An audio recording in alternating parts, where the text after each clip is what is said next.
Hello, my name is Talip Küçükcan. I welcome you on behalf of TRT World Forum Digital Debates. This week, we are going to look at the court case in New Zealand, whereby terrorist Tarrant was sentenced to life without parole. On the 15th of March in 2019, a terrorist attacked two mosques and he killed 51 members of the Muslim community. And he was tried this week and he was sentenced. Today, we are going to look at the court case as well as its implications, Islamophobia, far-right issues, and how New Zealand's far-right fight against far-right extremism after the Christchurch is taking shape. Because we have seen that the political leaders in the country were supportive of Muslims, and Muslims were also united in their fight against such terrorist activities. Today, we have Ali Akil as our guest. I thank him on your behalf as well. Before we move on to our discussion, I just would like to introduce him to you very shortly. Ali Akil is a Muslim activist living in Auckland. He has a degree from the University of Auckland. He has a long journey with Muslim community in New Zealand over the last 20 years, actually.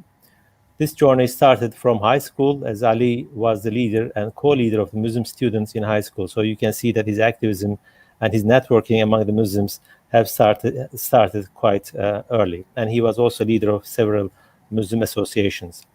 He graduated from the university and then he joined a number of community associations to help the Muslim community. Now, we are going to have a, I think, very useful chat with him over what happened in the country. Ali, again, thank you very much for joining us today. Now, my first question is the following. New Zealand is known as the second most peaceful country in the world, according to the Global Peace Index. If such an extremely violent terrorist attack can happen in this peaceful country, do you believe that people understate and underestimate the threat of far-right terror and extremism, not only in New Zealand, but beyond New Zealand as well? A very good question. I don't think people and governments understand or are willing to understand that certainly prior to the massacre that happened here in New Zealand. In New Zealand in particular, we have discovered post the tragedy that the New Zealand government has allocated $0 for the intelligence here to focus on far-right extremists and white supremacists, whereas they had, of course, big budgets to fight terrorism. Which they would always identify as coming from Muslim background, unfortunately. Of course, I hope that this massacre, and it has, although it is the first in New Zealand, but it's not the first worldwide. There has been so many massacres by white supremacists and far-right extremists happening all over the world. However, I do hope that this will change, because it had the power of imagery. The photograph, it was filmed right from the very first second until the end, and that power that comes with watching the crime happening, I think leaves a much longer lasting impact. Ali, I agree with you that there is I think, increasing far-right activism and also far-right threat, not only in New Zealand, but all over the world. Just look at the United States of America and some other places where you can see the influence of power and influence of the white supremacists. I think this is very clear, and it is a great danger and threat to the communities all around the world. Christchurch mosque shooter Brandon Tarrant became the first person jailed for life without parole in New Zealand. This is a history in terms of, I think, legal, let's say, judgment. Do you think that this gives the families and associates of the victims some kind of relief? Have they been able to find some peace? Because you know most of these people in person, you are eyewitness to many of the events taking place over there. Do you think that decision is some sort of relief for the community, Muslim community there? Absolutely. I've spoken with some of those who have lost loved ones, and also some of those who are still injured and going through surgeries and what have you. And they tell me that absolutely, that closure of this gives them a relief, that they have been waiting for a long time. Um, uh, yes, it is a first time in New Zealand that somebody will get a true lifetime sentence without any possibility of getting out before their death. And of course, this is for a crime that never happened in the history of New Zealand as well.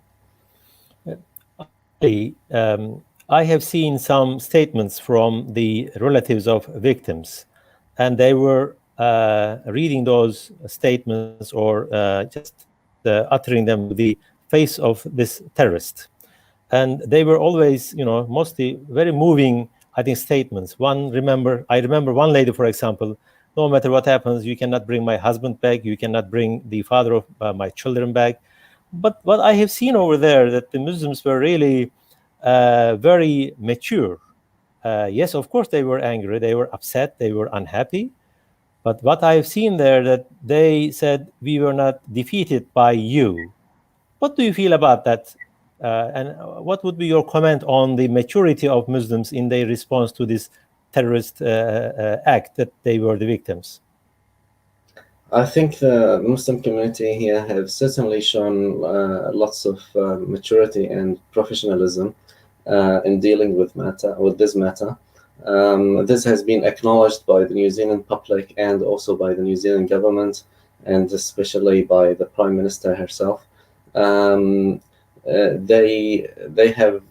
understand that this is a criminal, and that New Zealand society is embracing them in facing this tragedy, and they're acting based on that.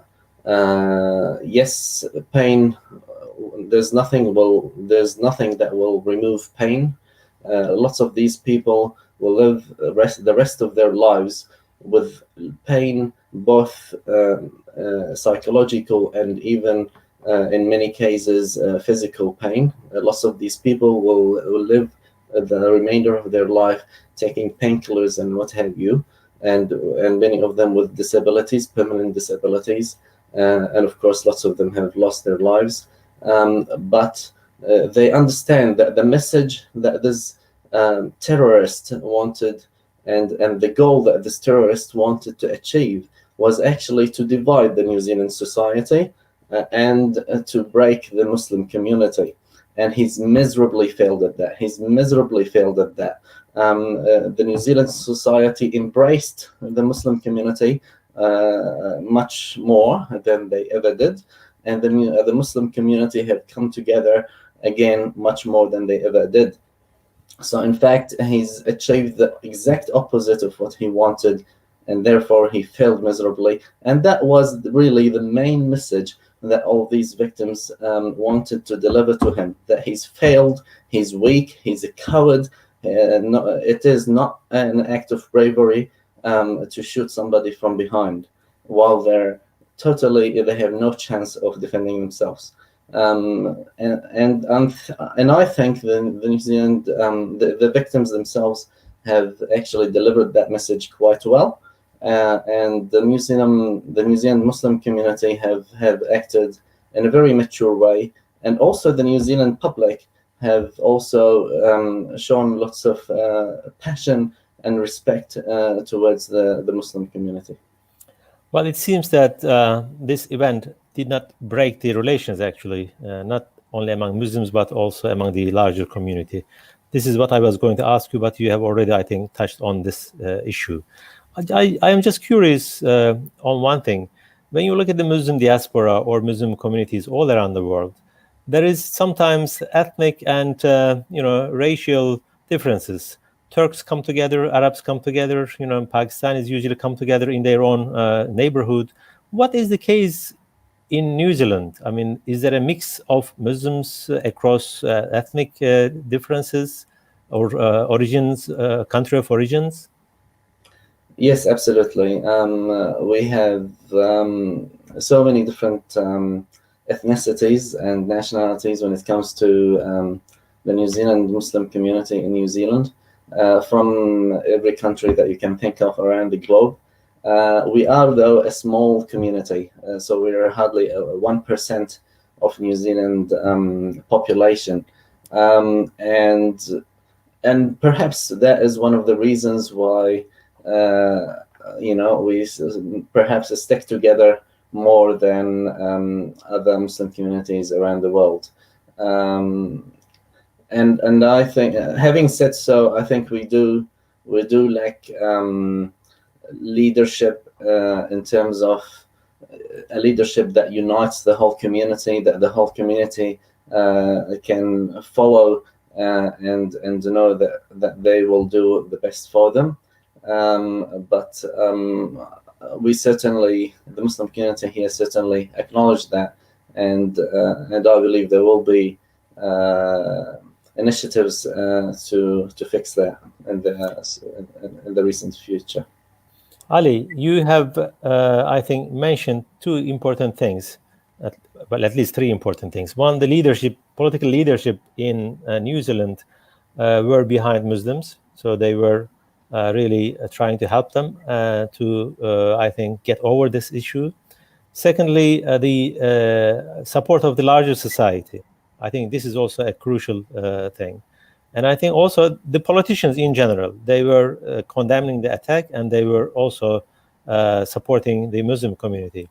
But there is one large section that needs to be looked at. That is the media. How this event, as well as trial, was covered by the media. We have, I think, seen that at least some media or the mainstream media refrained calling this person a terrorist. Why this is the case? What happens if we cannot call terrorists a terrorist and try to, wish wash? Yes, that's absolutely true, unfortunately. As many of your viewers will know, unfortunately, there has been a dedication and a determination as well by the media globally to only label Muslims as terrorists. They will never name anybody else as a terrorist. When this happened in New Zealand, thankfully, the Prime Minister went up on the first day and said, "This guy is a terrorist." That never happened before. That was unprecedented. And we were watching closely to see whether she will change her stance or not. But we were happy that she did stick to it. The media did not really adopt it much, not even the global media. The other thing that the Prime Minister did is that she never mentioned his name, and she said that he will be nobody in my speech. His name will never be mentioned, and he was always labeled as a terrorist or a serial killer. But yes, unfortunately, the international media has always tried their best to only call terrorists those of Muslim background. And that's very clear, and that's very upsetting. There has been many other cases of white supremacists and far-right extremists who've done really, really horrible crimes overseas, but they never call them terrorists. This is one of the good outcomes, unfortunately, of this tragedy. Yes, it is a tragedy. Yes, it's a massacre, but some good can come out of it. And one thing that is good about that came out of this is the fact that this guy, who's a white supremacist essentially, is labeled as a terrorist, and he's even been sentenced. One of his legal crimes is actually being a terrorist. I think And the even media. the judge, when he addressed him, he told him, "You're not a killer. You're not just a killer. You're actually a terrorist." Right, let me quote the judge actually. On Thursday, Justice Cameron Manders said that it is difficult to look past the wickedness of each murder. However, you are not only a murderer, but a terrorist. I think that is also a recognition by a lawyer, by a legal profession. Now he is registered in the history of your country as a terrorist. I think that gives a Yes, powerful message to those who would follow his footsteps, that he is a failure, he is a miserable man who will spend the rest of his life behind the bars. I think that's an important message. But I absolutely. think media plays an important role, at least a crucial role in many places to create images. And as you have said in your, I think, response in the beginning of it, there is always a negative image of Muslim all around the media. Uh, how do you explain that? I mean, why there is such a negative image of Muslims, although there are very success stories among the Muslim? Can you hear me?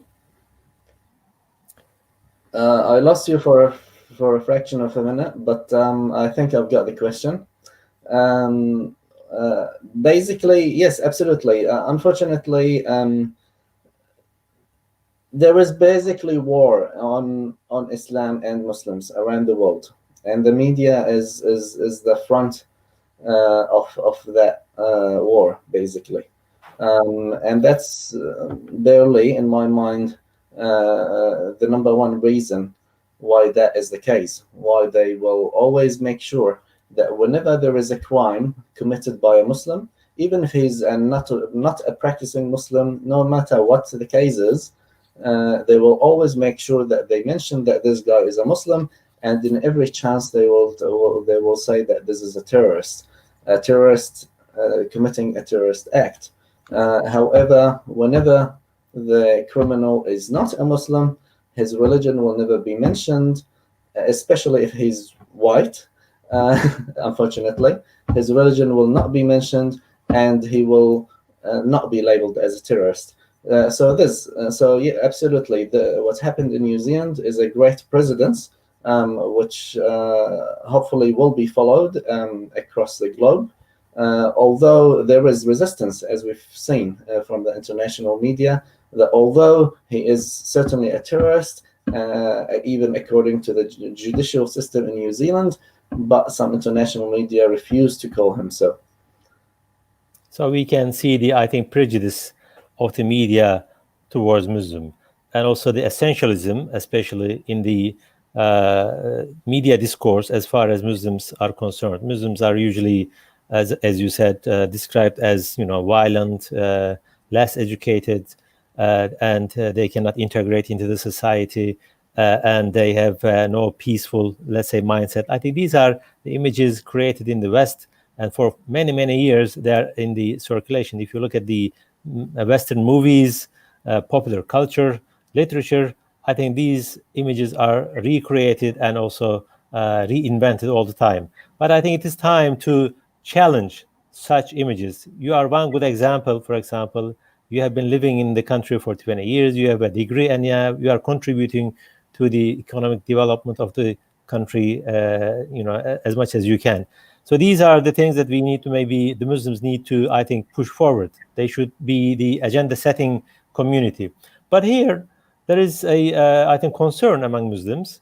Yes, you are a good example, maybe a successful example. You came 20 years ago, you are well integrated.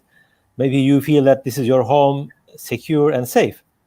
But there are some cases, as we can see. One of the victims, for example, came from Syria. He was a refugee. He was running from the massacres in Syria in search for a safe haven for himself or for the family. But he was also a part of that heinous crime. I mean, he was also attacked, and he lost maybe some relatives. So what is the feeling among Muslims there? Do they feel that New Zealand is safe? because this existential, I think, threat is enormously important for many people, because they are there to find a peaceful place. So in Turkey, for example, we have got 3.5 million Syrian refugees. They feel safe. They feel that Turkey is their home because there is no violence against them. There might be here and there isolated events, but there is no such thing like that happened in New Zealand. Do you think the Muslims in New Zealand feel that it is their really safe home, or there are some concerns? I think we have to look at this from a big picture perspective. So New Zealand, I think, has been and is still one of the safest places when it comes to the Western world for Muslims. I mean, yes, this happened, but also this guy is not even a New Zealander. The terrorist is actually somebody who's come from outside. He came from Australia in 2017. It seems with the purpose of doing this, and that sort of gives the Muslims of New Zealand, that feeling that, hey, yes, that has happened, but actually the person who's committed this is not even a New Zealander. Having said so, New Zealand is not perfect, nor is any other country. But people realize that I think New Zealand is still one of the safest places for Muslims in the Western world. In other words, if you compare New Zealand to the likes of America or Europe, you will find that Islamophobia, basically, and hatred against Muslims in general is a lot less in comparison. Also, this event, as I said, although it's a tragedy, although there is lots of bad that has come out of it, but also some good has come out of it. And one of that good is actually reversing the image, the stereotype that you've just spoken about before. I agree with you totally that the media and the film industry and the news industry, in every aspect, the media tries to portray the Muslims in a certain negative view. There are the terrorists, or the backward, and they're beneficiaries. They're not good citizens in many ways. That's what they try to portray, whereas the truth is the opposite exactly. We know that there are so many great Muslims in the West in general who are contributing perhaps way above the weight of the Muslim community in terms of ratio, where in countries where the Muslims are a very small minority, their contribution is far more than that. But I think these events have actually helped, in New Zealand at least, to reverse that stereotyping.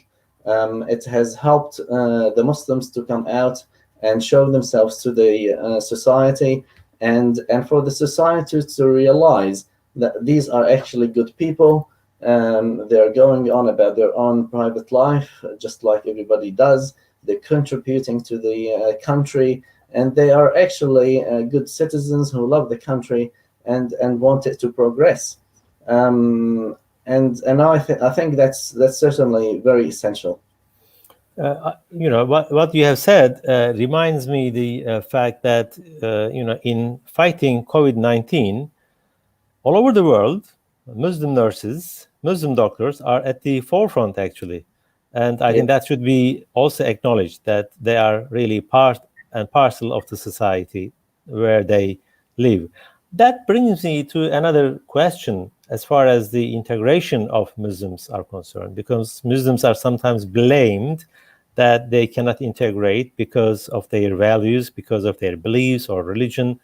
What would be your answer to this kind of claim? That's absolutely incorrect, and it's just part of that stereotyping that goes on in the media. I know for sure that that Muslims in New Zealand and around the world are very, very good citizens of their respective countries, and they contribute, as we've just mentioned, massively towards their country. The values that the Muslims hold are way higher than an average citizen of any of these countries. And that does not mean that they cannot integrate. That means that they're even better citizens in many ways. I mean, as a Muslim, the criminal rate, for instance, the crime rate within the Muslim community is always far less than that in the general society. That's like one indicator that is never mentioned. But that's the truth. Muslims, being a Muslim means I am not going to kill, I'm not going to steal, I'm not going to rape, I'm not going to do this, I'm not going to do that, I'm not going to really do any crime. I don't even drink alcohol, which is a cause of 70% of all crime. So that moral background of Muslims, which is essentially what differentiates them from anybody else, is actually something very positive that should be well celebrated. Right.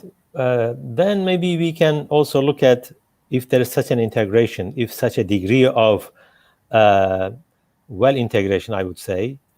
How is the representation of Muslims in the media, in the academia, in the politics?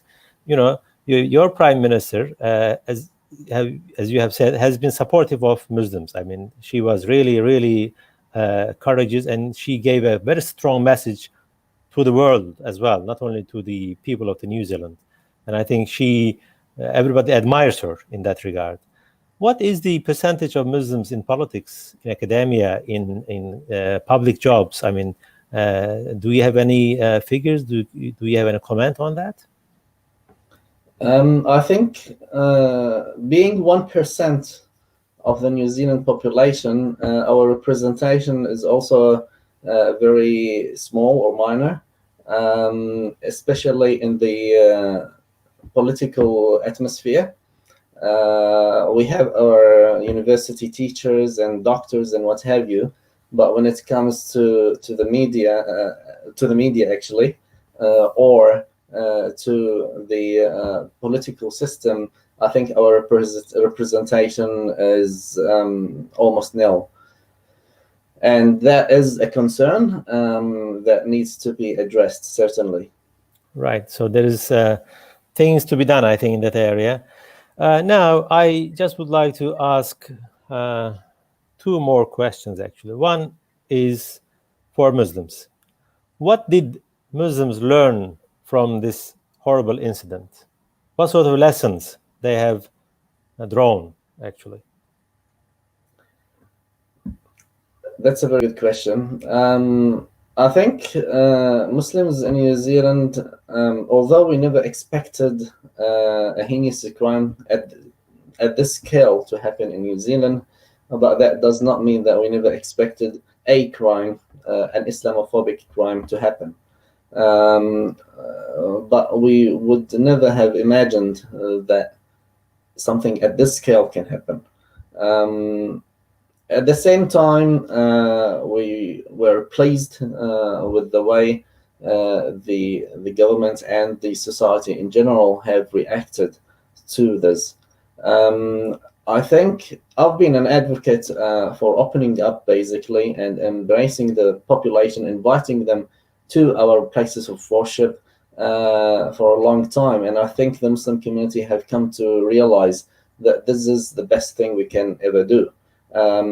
Because that's the only way we can break the stereotyping that keeps on happening in the media.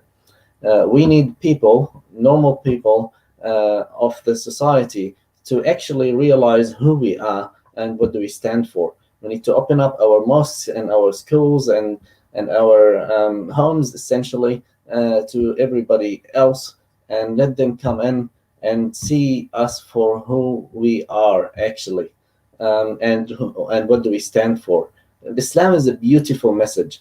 and Quran is the best book I've ever read. But lots of people do not understand that. Lots of people have no idea what Islam is, apart from what they hear in the media, which is 100% and in many cases incorrect. And they don't understand who Muslims are, because in many cases they probably don't have a Muslim friend, or they only know somebody Muslim like from a distance, and that does not help in breaking those stereotypes. So I think the number one outcome from a Muslim community perspective here is to open up and make sure that we basically have as much interactions with our neighbors and people around us, basically, so that we do break that stereotyping.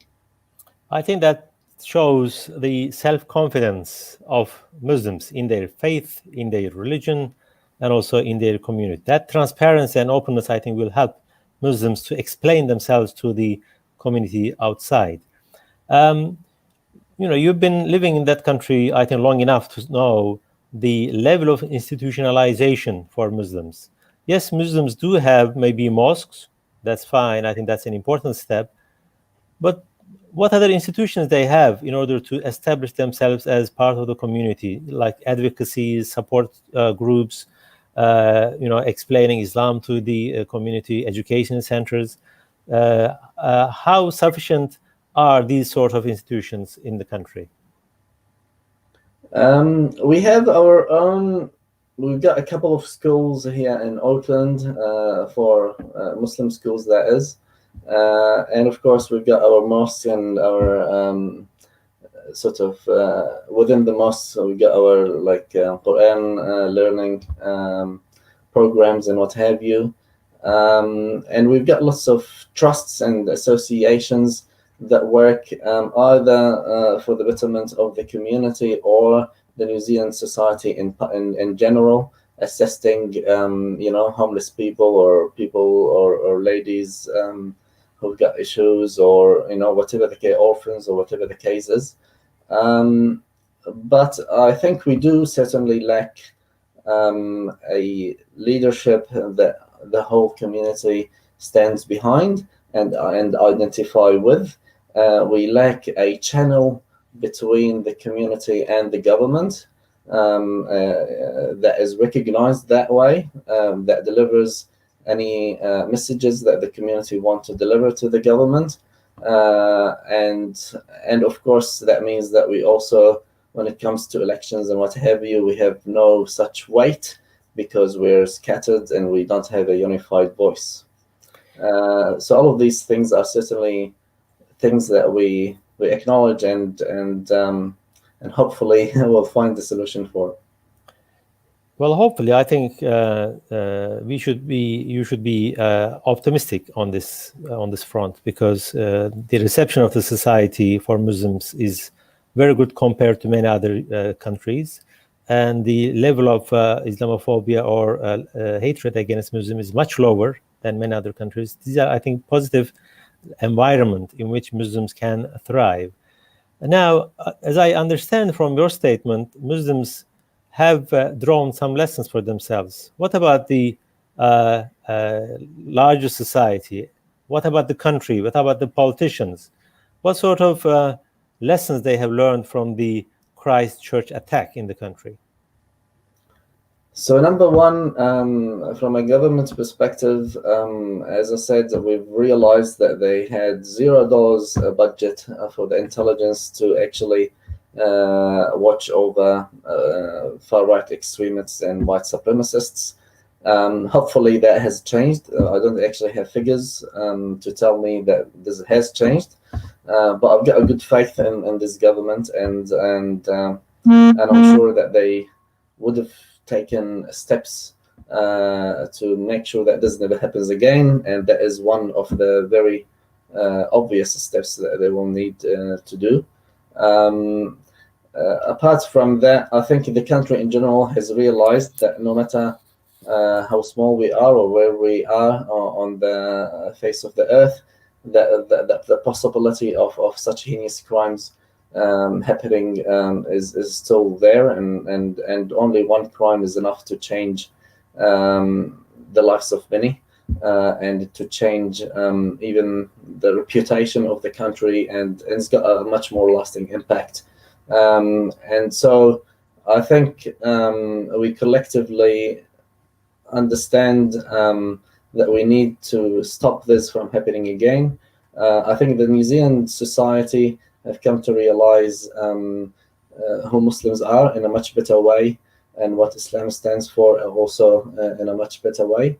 I think the New Zealand Muslim community have also really appreciated the embracement of the New Zealand society, and their support and passion in this tragedy.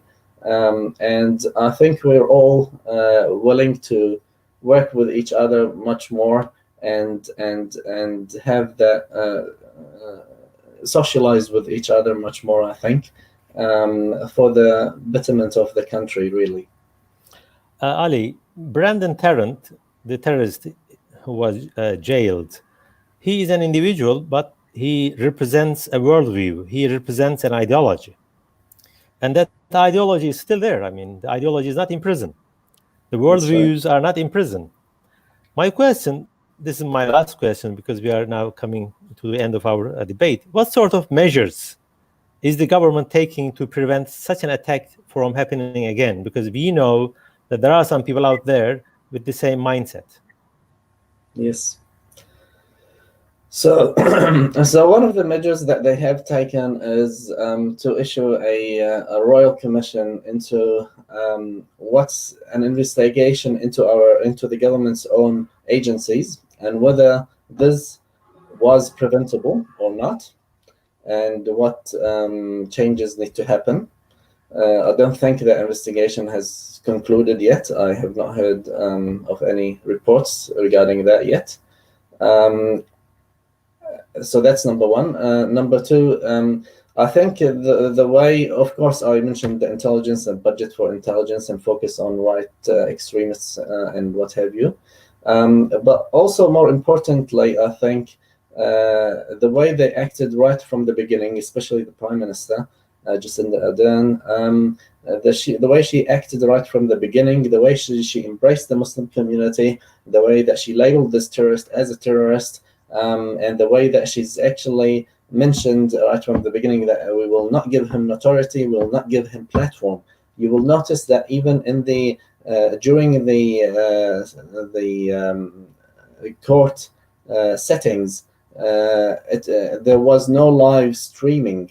And one of the main reasons for that was that they wanted to make sure that he's got no platform, not even if he wanted to make a move by his hand or something. He has got no platform to communicate any of his hatred to the world. He was given, of course, all of his rights. He was given his right to defend himself using lawyers. He actually fired his lawyers, and he ended up refusing to even talk on his own behalf. But there was all these controls to make sure that he does not have a platform. The Prime Minister kept on repeating that we will never give him authority, we'll never give him the platform to spread his hate message. And that's very important. Also, reversing the stereotype, the stereotyping was very important. I think these are all important in terms of basically countering that stereotyping against Muslims in the society. Apart from that, of course, New Zealand has also led on a world stage some work with social media platforms to make sure that they take away any hate speech as soon as possible from their respective platforms. And we've seen some cooperation at different levels from these companies, basically. So I think they've done some work, and there's certainly much more work to also be done. New Zealand is a small player at the end of the day when it comes to the world stage. And we really need the rest of the countries, and specifically the Western countries I'm talking about here, to actually come on board and make sure that they do fight Islamophobia, and realize that this is a real threat to their communities and societies. Ali Akil, thank you very much. We come to the end of TRT World Forum Digital Debates, and we had a debate on the New Zealand's fight against far-right extremism after Christchurch. Thank you very much for joining us, and I would like to say goodbye to everyone who followed us today. Bye-bye. Thank you.